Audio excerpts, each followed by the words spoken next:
Diġà jassistu f'missjonijiet internazzjonali wara li jseħħ xi diżastru naturali. Issa għandhom il-mira li jibdew jagħtu l-għajnuna tagħhom fl-agħar ħinijiet ta' traġedja.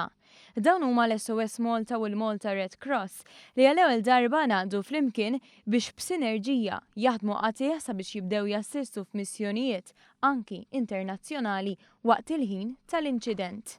Biex jintlaħaq dan il-għan, John Ġera minn SOS Malta spjega kif ġie ffurmat tim ta' dog handlers bil-klib tagħhom.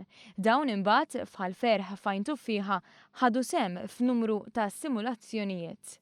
Mela dawn is-simulations huma nies li jkunu maqbudin taħt tifrik jew ma jistgħux jinstabu u bil-klip li għandna li xommu allura dawk in-nies li ma nkunux nistgħu narawhom aħna juħduna fejn il-persuna jkun qiegħed.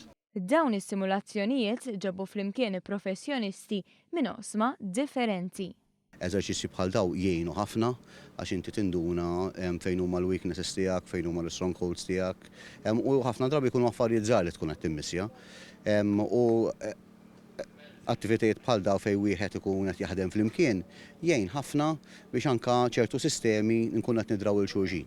Għal dan it-taħriġ ġew żewġ esperti Norveġiżi.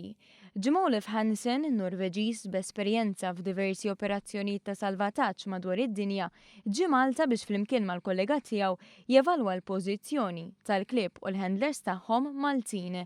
Meta mistoqsi jekk il-klib tal-K9 Maltin jinsabux lesti għal dawn it-tip ta' missjonijiet, din kienet it-tweġiba tiegħu. Yes, of course. The Malta Rescue Dogs is ready for action.